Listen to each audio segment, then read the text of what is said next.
το ρεκόρ έχοντας παίξει εναντίον του τόσες φορές. Σου δίνει κάποιο έξτρα κίνητρο, κάποια έξτρα φωτιά για να πετύχεις και κάτι σπουδαίο? Εντάξει, να είμαι απόλυτα ειλικρινής, σίγουρα χαίρομαι πάρα πολύ για αυτόν. Μόνο που τον είδα με την οικογένειά του να το χαίρεται, και ήταν μια στιγμή που έγινε χτες, αλλά έχει δουλέψει 20 χρόνια στο NBA και άλλα τόσα χρόνια πριν φτάσει στο NBA για να φτάσει σε εκείνο το σημείο. Χαίρομαι που το χάρηκαν και τα παιδιά του, και η γυναίκα του και η μητέρα του και πάρα πολλοί κόσμος που τον έχουν είδωλο, το χαρήκανε σε όλο τον κόσμο. Για μένα δεν κάνει κάποιος κάτι άλλο να μου δίνει κίνητρο. Έχω κίνητρο από μόνος μου. Σίγουρα είμαι ρεαλιστής, δηλαδή ξέρω ότι μπορεί να μην φτάσω ποτέ σε ένα σημείο να σπάσω το ρεκόρ του LeBron, αλλά σίγουρα θα προσπαθήσω να καταφέρω άλλα πράγματα που έχω στο μυαλό μου, που θα με κάνουν εμένα χαρούμενο, που θα κάνουν την οικογένειά μου χαρούμενη, και τους ανθρώπους που με έχουν βοηθήσει θα είναι περήφανοι για μένα. Αλλά είχα μια στιγμή που του μίλησα πριν το μάτς και του είπα ότι έχεις μια τρομερή πορεία, σίγουρα έχεις και άλλα χρόνια μπροστά σου, αλλά είσαι παράδειγμα για πολλούς, και για μένα είσαι το απόλυτο παράδειγμα, γιατί έχεις παίξει 20 χρόνια, τα οποία σπουδαία 20 χρόνια, συνέχεια είσαι από τους καλύτερους παίκτες στο NBA, και όποιος θέλει να ακολουθήσει αυτό το παράδειγμα να το ακολουθήσει, και όποιος δεν θέλει να το ακολουθήσει θα μείνει πίσω. Για μένα είναι το απόλυτο παράδειγμα, και μακάρι να μπορέσω να είμαι υγιής, να ακολουθήσω τα βήματά του, και να φτάσω σε ένα σημείο που να κοιτάξω πίσω και να είμαι απόλυτα περήφανος για αυτά που έχω καταφέρει στο NBA. Αλλά έχω ξαναπεί, δεν ανταγωνίζομαι κανέναν. Δεν ανταγωνίζομαι ποτέ κανέναν, συγκεντρώνομαι πάντα στον εαυτό μου και τι μπορώ να κάνω εγώ καλύτερα και πώς μπορώ να βοηθήσω εγώ την ομάδα μου, και καταλαβαίνω ότι είμαι πολύ ευλογημένος να είμαι σε αυτό το σημείο. Έχω παίξει στο NBA για μια δεκαετία τώρα, που δεν το παίρνω για granted ποτέ. Αλλά έχω πολλή δουλειά μπροστά μου και πιστεύω ότι μπορώ να καταφέρω και άλλα πράγματα στο NBA. A matchup like this when Denver came to Milwaukee, where they didn't have their full complement of players or stars, if you will. I know AD played, but what makes games like this tough to a degree, where the other team's shorthanded and, obviously are able to kind of challenge, put you guys in a tough position? I think obviously LeBron didn't play, but I had great players out there. Obviously, AD is one of the best players out there, but they played hard. They competed every possession. They played hard. Sometimes, when the best player on the team does not play, people step up. People play harder. They play together. They move the ball better. They play for one another. So at the end of the day, we got to keep doing a better job, just focusing on ourselves. It doesn't matter who plays. We have to focus on ourselves as much as possible. We got to be doing a better job competing. I think in the first half we wasn't competing. They had so many second chance points. So many times drove the ball, nobody helped. That's not who we are. We defend together. We move the ball offensively together. Anybody that's open is going to get the open shot, but defensively we got to do it together. I think in the first half we didn't do that. In the second half we was able to go back, kind of lock in, regroup as a team, and came out. And I think me and Drew set the tone, and we play harder. Not just offensively, defensively. We were playing harder. We were getting the rebounds. We were running. We were moving the ball. Guys were getting open shots, but we were out there competing. That's who we are. It doesn't matter who plays. We got to keep focusing on ourselves and how can we build good habits throughout every game we play. Today was an opportunity for us to build good habits. Tomorrow is another opportunity for us to build good habits. The championship is not played today. Today, all you can take from this day, win or lose, it's what kind of habits you build today.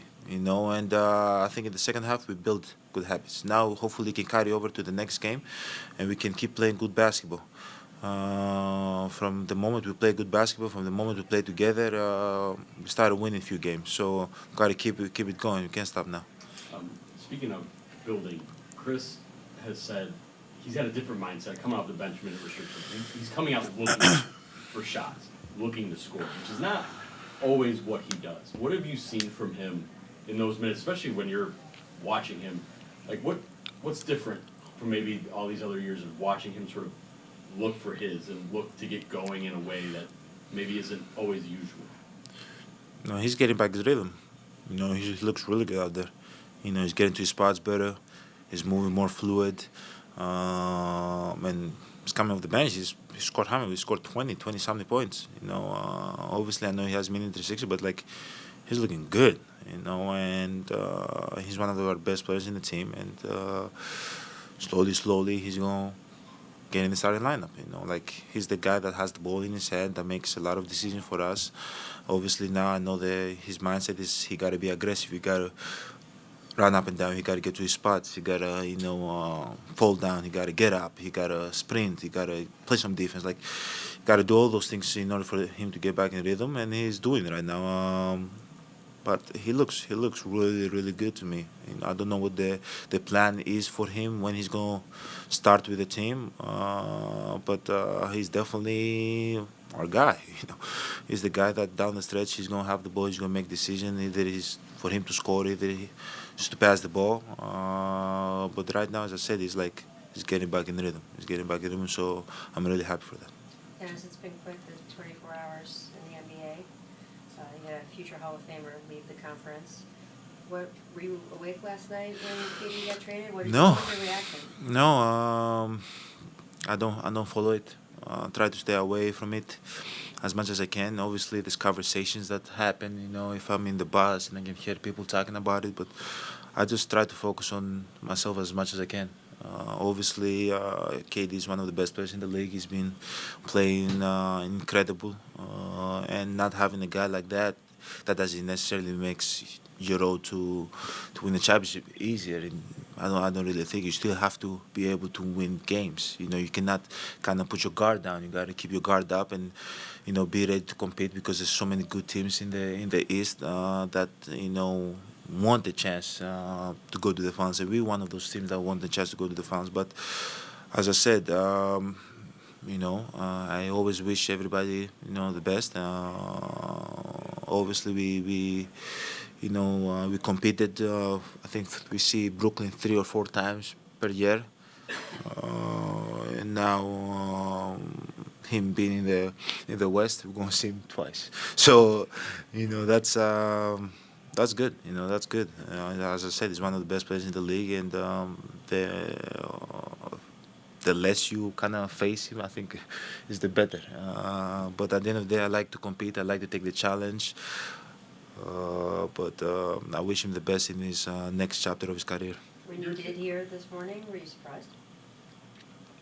No, I wasn't surprised. I kind of felt, was James Harden left. Then I heard people talking about Kyrie asked for a trade. You kind of saw it coming. You saw the team breaking up. But I think Brooklyn has a great team right now. They have a guy, I think that's Cam Thomas. His name. He's been going crazy. He had 40 games in a row. They're trying to rebuild, and they have young talent, a group that plays hard, compete hard. They have a great coach that is going to put them in the best possible way and position to be successful. I think they have a bright future ahead of them. But to answer your question again, I kind of, from my experience, you kind of saw it coming that they were going to kind of, break up and part ways and go their way. Your team is on a roll of late. You've won 9 in a row. How much stock do you put into regular season winning streaks? How important? I don't know. I've been in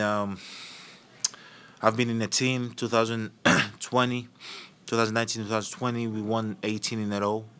We lost in the second round, so it doesn't really matter. Obviously we're happy we're able to go back home, enjoy our time with our family, sleep good at night that we were able to win. But for me, it's about building habits. I want to be one of the teams that play at the end. That's all I care about. And if we building good habits throughout these regular season games, put us in that position, yes. I think win or lose doesn't really matter at this point. We're gonna have a chance to finish first or second in the East, which might give us, a home court advantage. But at the end of the day, in order for you to go to the finals, you got to beat somebody. You got to go on the road. You got to beat somebody. You got to protect home court at home. You got to play good basketball. So all that matters right now throughout this regular season games, keep building good habits, keep competing, keep getting together as a team, keep building good chemistry, and hopefully we can put ourselves in a position to win a championship. Giannis, how did you find out about you guys trading for Jay Crowder? Actually, it's crazy because I woke up like 20 minutes before the bus. I was getting into the bus, and I saw Jordan like dapping people up. I tried to like kind of avoid him, and he was looking in my eyes. I'm like, man, it's too early for these games, man. Let me go to my seat. And he was like, I'm not longer with the team. Obviously I wish him the best. I'm gonna miss him. I've won a championship with him. I've sat with him on the plane. We've played cards. He's one of my guys, one of my Nigerian fellows. But it's hard, But at the end of the day, this is the business of the NBA. People come and go. I wish him the best. Obviously, he's one of the best talents, young best talents in the league. Obviously, he didn't have the opportunity to show it with us because our roster was stacked. I feel like in Indiana, he's going to have more opportunity to get on the court to show people what he's capable of. I know what he's capable of. I've seen it every day in practice. And I told him, I wish him the best. Go hoop. Let's stay in touch. And I think we play Indiana soon. So that's how I found out about. And then he left, and then I said, who we got? And they told me Jay Crowder. And I was like, he's our teammate. Obviously, it hurts that one of your teammates leaves, but another one comes, you got to embrace him, And you have to understand when he brings to the team, he knows how to win. He knows how to, play in the playoffs. He's been in the finals 3-4 times in his career. He competes, he can make shots, he brings toughness, and we need that in our team.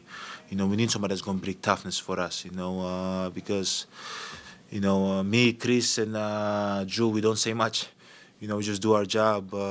So we need somebody to, kind of when you walk down the alley and you go to face the bullies and they kind of run the other way, and you think that they're running the other way because of you, but it's the guy behind you. So for us, that was PJ 2 years ago. He was the one that kind of like, when you played with PJ, you kind of had that different swag. You felt like you were a bully too. So. I feel like Jay brings that toughness, that edge to our team. I'm very excited to play with him. I don't know when he's going to join us. I don't know all that logistic, but I'm excited to see him. I'm excited to play with him. Giannis, Bud was talking pregame about how your leadership and your patience has really evolved this season. What does that do to you? What has that process been like for you? I'm just okay with myself.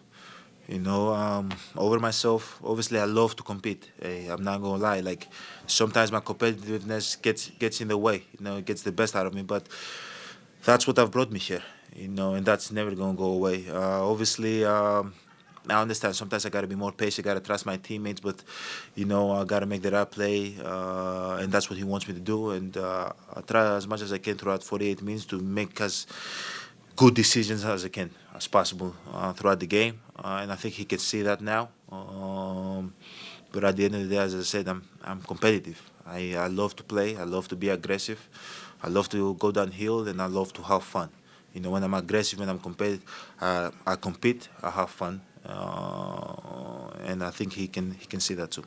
Before the game, Kareem Abdul-Jabbar said when he watches you play, he gets angry because when he was playing, he couldn't grab a defensive rebound and take it up the court by himself. The coaches said that wasn't something big guys could do. Did you ever have coaches at any point of your life tell you not to do that? And what do you think of Kareem's comments? No, I think that's the only thing that all the coaches always allowed me to do. Because they understand that I made good decision, more good decision than bad decision. Either was for myself, to create for myself, either for my teammates, and either to facilitate for everybody. There's a lot of things other things for me that coaches have told me not to do, which frustrate me. But obviously, if Karim could bring the ball down the floor and create for himself and get people out of the way or ask for a pick and roll, he probably have 52,000 points. And it'll take LeBron 8 more years to break that record. So thank God that he wasn't able to do that, but he was able to do something else that nobody in 40 years can do. That was his gift. And somebody else's gift is something else. Just got to be okay with what God bless you. Thanks, Giannis. Appreciate it. Thank you, guys. I'll see you guys tomorrow.